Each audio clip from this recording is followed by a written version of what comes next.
Baik, kita berjumpa lagi dalam video pembelajaran praktikum feses rutin blok gastroenterohepatologi.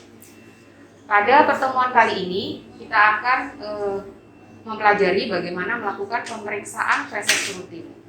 Adapun indikasi pemeriksaan feses membantu mengidentifikasi penyakit pada saluran cerna, hati atau pankreas, membantu mencari penyebab dari gangguan saluran cerna seperti diare kronis, diare dengan darah, nyeri abdomen, kejang usus, maupun demam. Yang berikut mencari penyebab dari infeksi, mencari penyebab dari sindrom malabsorpsi, dan juga screening terhadap kanker kolon seperti pemeriksaan darah samar. Namun nanti dalam video ini tidak akan dibahas mengenai darah samar. Berikut adalah alat dan bahan yang dibutuhkan untuk pemeriksaan feses rutin. Pemeriksaan feses rutin meliputi 3 pemeriksaan makroskopis, mikroskopis, dan juga kimia. Alat dan bahan yang digunakan pertama adalah tabung, wadah yang memiliki tutup berulir dengan mulut lebar seperti ini untuk menampung feses. Kemudian sediaan fesesnya, kemudian lidi untuk mengambil sediaan feses, kemudian pewarna eosin, pewarna lugol, pewarna asam asetat, reagen asam asetat 30%,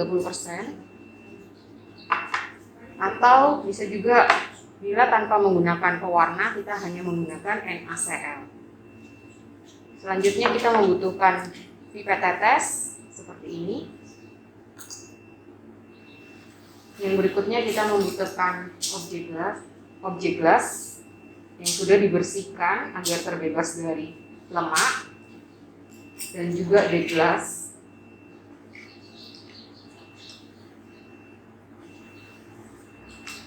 Setelah itu kita membutuhkan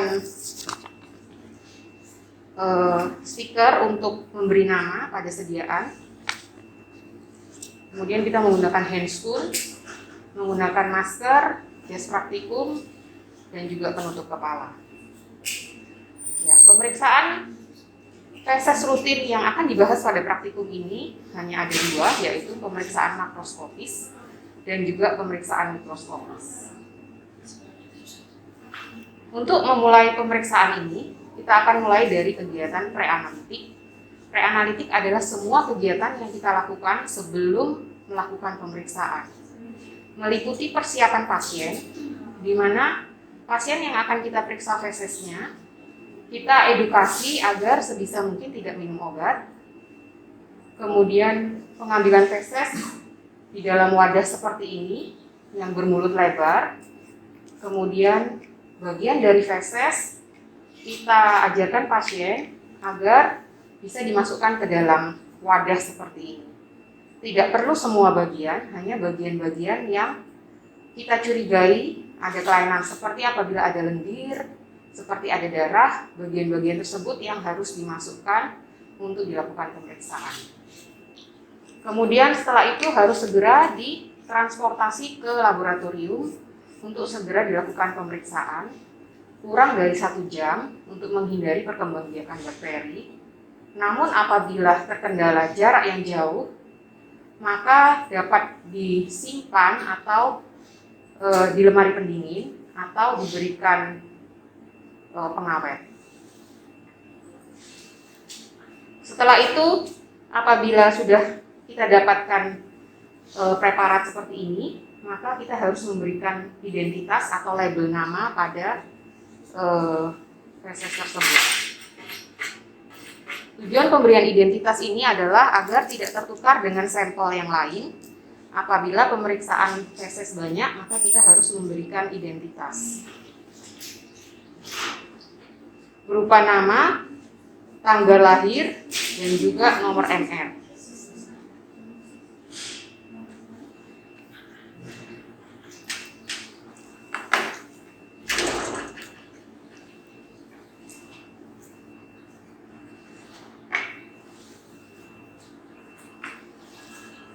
Kegiatan yang berikut adalah analitik.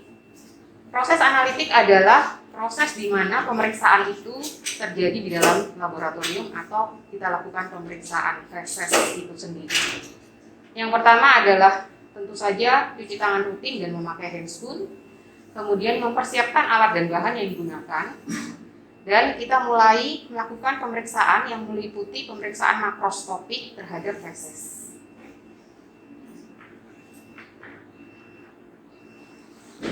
Berikut adalah contoh pemeriksaan makroskopi. Untuk dua jenis feses ini kita bisa lihat. Yang pertama adalah bentuk dan konsistensi. Yang kedua warna feses. Yang ketiga bau feses. Yang keempat adanya darah atau lendir pada feses. Yang selanjutnya bagian lainnya seperti sisa makanan yang tidak tercerna, adanya cacing, parasit, atau telur cacing. Bagian makroskopis yang pertama yang kita periksa adalah bentuk dan konsistensi feses.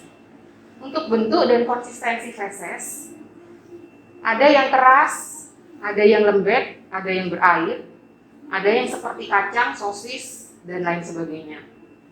Feses yang keras biasanya terjadi karena feses tertahan lama di usus sehingga absorpsi cairan meningkat. Sedangkan feses yang lembek, secara makroskopis kita lihat cair atau lembek itu biasanya karena diare atau adanya infeksi atau inflamasi pada gangguan pada saluran pencernaan, kemudian adanya malabsorpsi dari nutrisi. Untuk feses yang normal memiliki bentuk yang padat atau lembek sampai keras dan memiliki bentuk seperti silinder.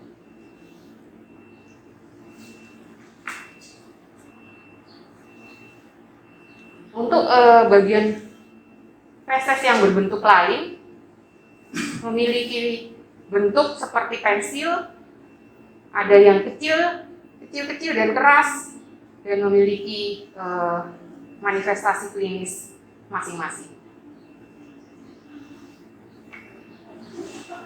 Yang berikut adalah warna feses. Kita perhatikan warna feses berikut. Warna normalnya adalah coklat muda sampai coklat tua. Ini terjadi karena adanya oksidasi urobilinogen. Untuk warna yang abnormal, seperti warna merah segar, itu kemungkinan ada perdarahan pada saluran cerna bagian bawah. Untuk warna merah kehitaman, ada perdarahan pada saluran cerna bagian atas atau melena. Ada juga warnanya seperti hijau karena adanya klorofil dan lain sebagainya. Yang berikut adalah bau feses. Pada saat kita melakukan pemeriksaan, kita buka preparat feses ini dan kita sedikit mencium baunya.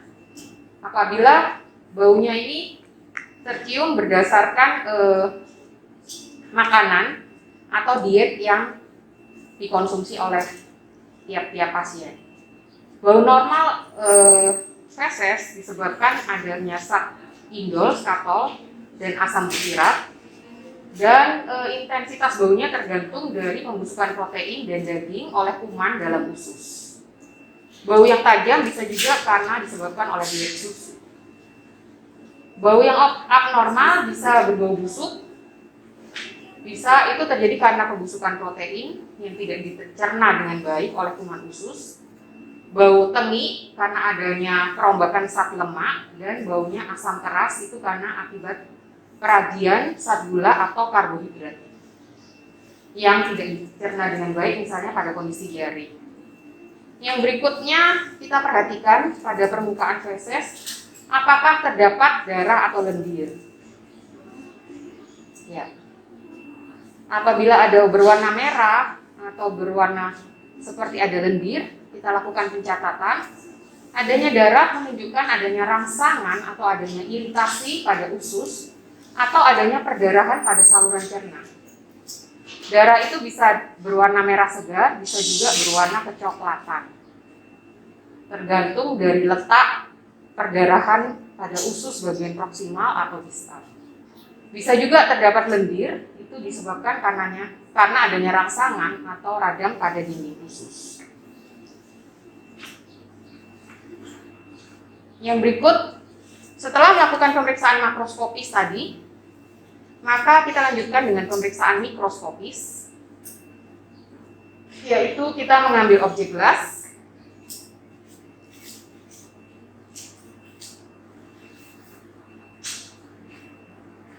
kemudian kita bersihkan dengan alkohol swab agar tidak kotor atau tidak mengandung zat lemak.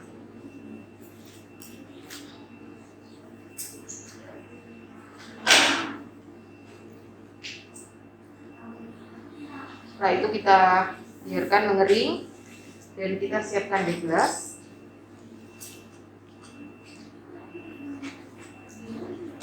Setelah itu kita siapkan eosin.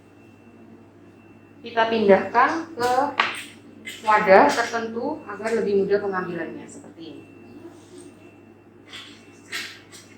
Setelah itu kita mengambil lidi. Kemudian kita mengambil satu sediaan feses di tempat yang kita curigai terdapat kelainan. Jadi apabila ada darah atau lendir, kita ambil di area tersebut atau di area yang kita curigai mengalami kelainan.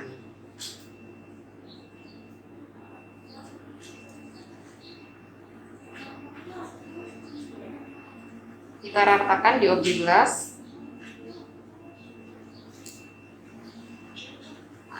Sedikit saja.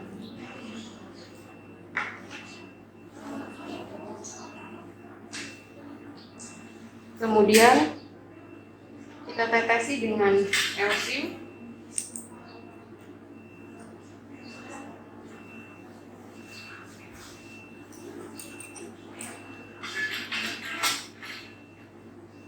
Dan kita ratakan kembali.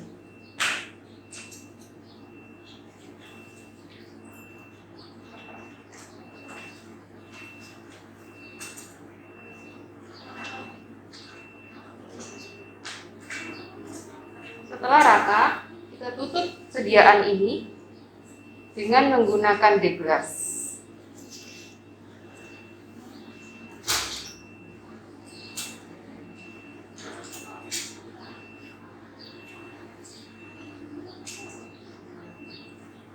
Lalu kita beri identitas.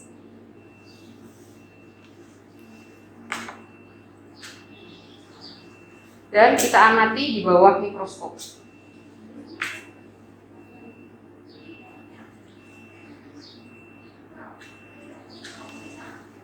Yang kita amati adalah yang pertama sel epitel, adakah sel darah, eritrosit atau leukosit.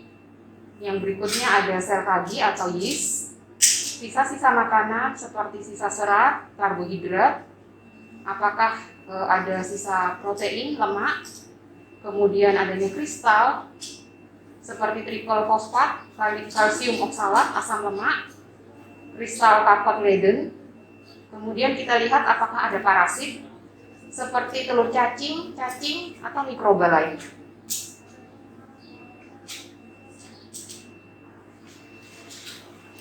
Kita letakkan di bawah mikroskop.